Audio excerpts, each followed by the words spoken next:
荣耀 Robot Phone， 荣耀跟阿莱合作的第一款产品。阿莱作为德国的百年电影工业品牌，它不但有自己的光学系统，就是它自己研发镜头嘛，而且它还有很大的一块业务是给各大电影公司、各大影像机构冲洗胶片。积累到数字时代，它的影像科学还是非常完备的。那么今天就来看看这台手机的表现。这里预告一下，等这台手机的系统升级到了正式零售版的时候，我们也会拿它跟现在荣耀的旗舰进行对比，顺便展望一下阿莱跟荣耀合作的旗舰手机 Magic 9系列的表现。提前关注我们，您就可以第一时间看到我们的更新了。正式测试前还是鼓励摄影环节，来看看本期有哪些网友的摄影作品入选了吧。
前面的照片上如果有器材水印，我就给删去了，目的就是为了摄影环节大家多讨论摄影，少讨论器材。器材虽然分好坏，但是摄影不论器材，能成像的设备都能参与到摄影中来。欢迎收看 ZPH， 别忘了点赞和加关注支持我们啊。那么下面我们就来看看这台手机的表现吧。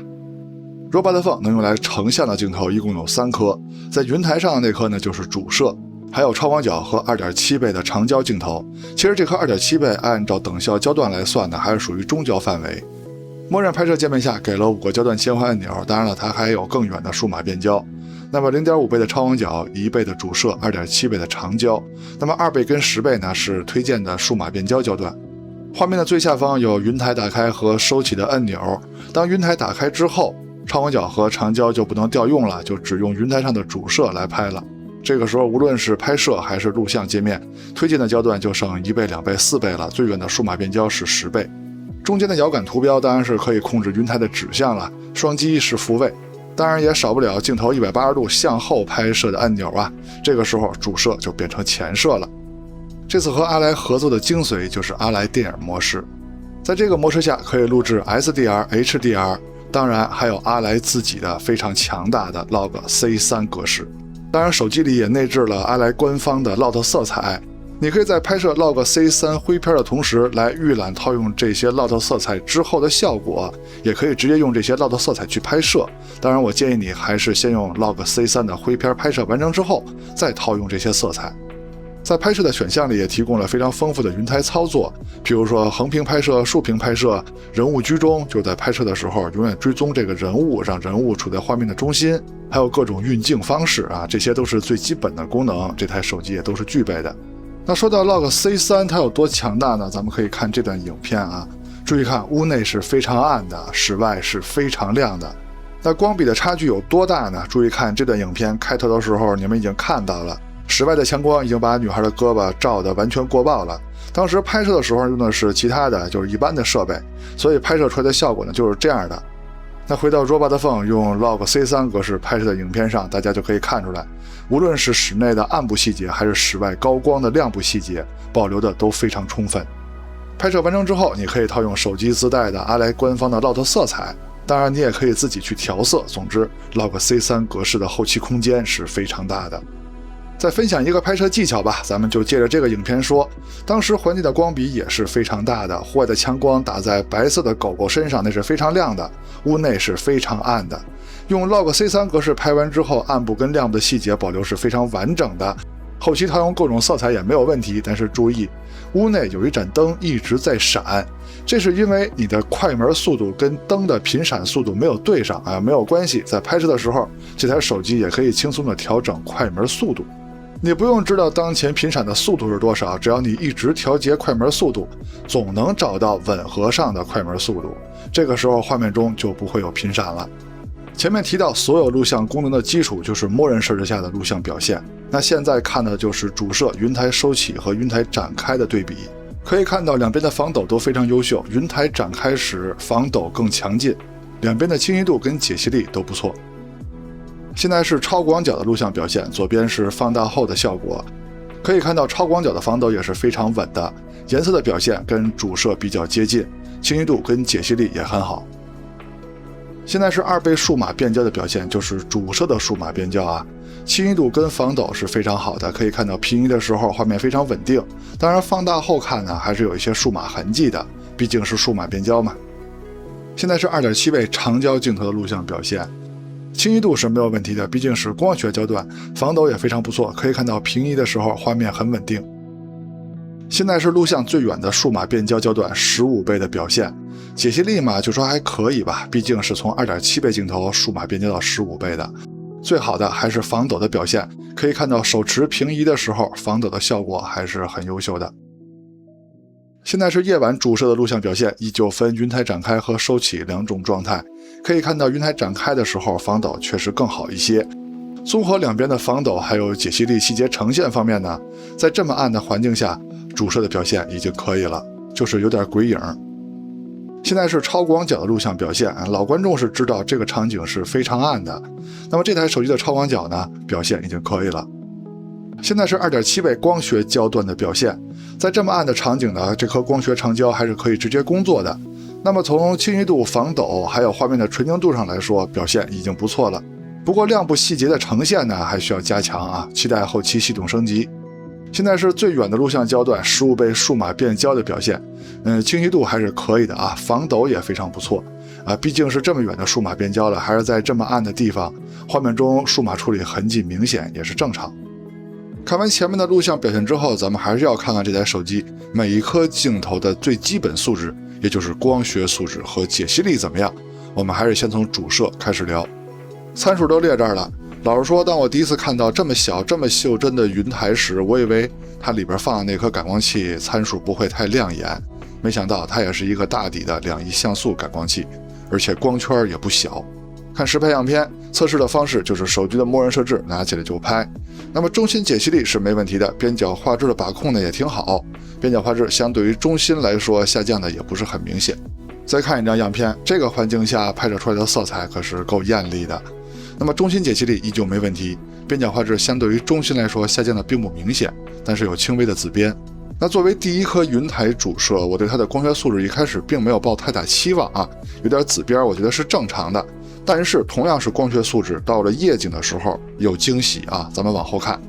这颗主摄是2亿像素的嘛，所以它最高输出的照片也是2亿像素。那相对于默认设置的1200万，解析力的提升是非常明显的。再说超广角镜头，参数都列这儿了，最主要的是它的等效焦段，就是视角是非常宽广的，达到了12毫米。从实拍样片上看，首先说颜色风格跟前面的主摄还是比较接近的。那么中心解析力不用担心啊，没有问题。边角画质呢，相对于它如此宽广的视角来说，就说还能接受吧。再换一个场景，中心解析力方面就跟主流的旗舰超广角差不多吧。那么边角画质相对于中心来说确实下降的比较明显啊，但是毕竟它的视角太宽广了，这么宽广的超广角边角画质是很难把控的，也就这样了。超广角的高像素模式是5000万像素，那么跟默认设置的1200万像素比呢，解析力也没有什么提升，这也是现在很多手机超广角的问题。再说中长焦镜头，那么这台手机呢是有一颗 2.7 倍的中长焦镜头的，同样也是大底的2亿像素长焦镜头。那么对比样片呢，还是从2倍开始看啊，2倍就是主摄的数码变焦，但是跟主摄直接拍比，这解析力的提升还是非常明显的啊。那么这台手机的2倍数码变焦还是非常可用的。现在就是主摄的2倍数码变焦和 2.7 倍光学长焦的对比了，解析力的差别肯定是 2.7 倍光学镜头更强，但是它们俩之间的差距更像是2倍的光学镜头和 2.7 倍的光学，就是两边都是光学焦段的对比。2.7 倍镜头也是有2亿像素高清模式的，跟默认设置下的1200万像素比，解析力的提升很明显。现在是默认设置 2.7 倍光学焦段和10倍数码变焦对比，这个10倍数码变焦就是 2.7 倍光学镜头自己的10倍数码变焦啊，解析力的差距非常明显。那现在是10倍数码变焦和30倍超长数码变焦对比，这个10倍跟30倍都是那颗 2.7 倍镜头自己的数码变焦，那30倍这边从画面观感上来说确实是比10倍的要强。如果拍摄的时候你开启了 AI 超清长焦的功能，那么拍摄出来的照片解析力还能进一步提升，无论是建筑的细节还是树叶的细节啊，提升都是很明显的。只不过这个功能呢是需要数据流量的啊，需要联网。这台手机拍摄微距最好的镜头就是超广角镜头了，当然你也可以用相机自带的微距模式去拍，但是它们都是用超广角和超广角的数码变焦拍摄的。正常拍摄的时候，你只要用主摄慢慢接近被摄物体，系统就会切换到超广角，并且裁切到主摄的视角来拍摄。现在看到的是拍摄的一块毛巾，那么微距效果呢中规中矩啊，也是够用的。再说前摄，那么这台手机正面肯定是有前摄的，但是它的云台主摄也是可以当前摄的哦，而且这颗云台主摄是可以支持微信视频通话、抖音直播等，这些都是没有问题的。现在看到的就是云台主摄的自拍效果，作为主摄，它的成像表现肯定是没有问题的，而且浅镜深带来的背景虚化也很自然。作为主摄，如果在暗光下自拍的话，它的效果肯定也会比前摄强。当然了，手机上正常的前摄就是屏幕上那颗开孔前摄，我们也测试了，自拍的效果也是没有问题的，整体的照片的颜色、清晰度啊、解析力啊，还有人物的肤色都是很好的。现在就是云台主摄跟手机前摄的自拍对比，两边的效果都还不错啊，但我个人来说还是更喜欢云台主摄的效果。哎呀，不要着急，我来了嘛，我知道你们不愿意看女孩，你们愿意看我。现在是云台主摄跟前摄镜头的录像对比，云台主摄这边的画面更艳丽，而且背景虚化也是真实的，因为它是主摄拍的嘛，景深是非常浅的。还有就是云台主摄防抖实在是太稳了，这才导致我的面部和我的躯干在画面中一直抖动。你们猜猜这是为什么呢？屏幕前摄的表现也是不错的，首先观感上最大的差别就是颜色，那么颜色相对于云台主摄呢稍微淡雅一些，这些无所谓，但是清晰度跟解析力比云台主摄是要差的，而且锐化也更明显。人像测试用的就是手机人像模式的默认设置，没有调其他的选项。默认设置下用的是手机云台主摄的50毫米数码变焦拍摄，测试了2个场景，分别是室内环境跟室外环境。整体的人像样片我还是很满意的，因为人像样片主要看的就是人物肤色呀、磨皮美颜的适中程度啊，还有就是抠图的效果，在这方面这台手机的表现我觉得是不错的。比较可惜的是，这次我忘了拿自己当模特了，你们先凑合看女孩的样片啊，下期我保证给你们补上。指出宽容度的测试呢，看的就是手机在大光比的环境下，亮部跟暗部的细节保留，就跟前面说 Log C3 模式它很强大，道理是一样的。暗部细节跟亮部细节保留的越完整，后期的空间就越大。那么这台手机在我们测试的大光比场景下，它的表现还是不错的啊，无论是主摄跟超广角，亮部暗部的细节保留都是不错的。只有一个高难度的场景，主摄的暗部细节稍微有些偏色。再看夜景的表现，我们选择的城市夜景环境呢，也是大光比的场景，它是有强光有阴影的，亮部跟暗部的亮度差距是非常大的。那么这台手机在都是直出的情况下，主摄跟超广角的表现还是不错的，亮部跟暗部的细节呈现都很好，而且在一个高难度的场景下，它的表现远超我的预期。要知道这台手机云台收起的时候是有镜头保护盖板的，我也担心保护盖板会影响画质，但是我们测试的时候依然是把盖板盖上之后进行测试的，因为我相信多数消费者用这台手机的时候，为了保护设备也会把盖板合上的。老观众都知道这个场景的杂光干扰是非常严重的，很多手机跟这儿表现的一般呢，我也觉得是正常，因为这个场景确实很难。那么从这方面看呢，这台手机主摄跟超广角抗杂光的能力还是不错的。现在是中长焦的夜景表现，先看主摄的2倍数码变焦跟 2.7 倍光学镜头的对比，它们的表现还是比较一致的。那么现在是 2.7 倍光学焦段和自己的10倍数码变焦的对比，两边的表现也不错。那么来到这个长焦镜头最后一个能工作的场景呢，这台手机的长焦也依然是可以直接工作的。那么现在看到的就是 2.7 倍光学镜头跟10倍数码变焦的对比，表现也是长焦镜头里比较优秀的水平。但是到了真正极暗的环境，这台手机主摄的表现应该是没有现在荣耀顶级旗舰 Magic 8 Pro 效果好的啊。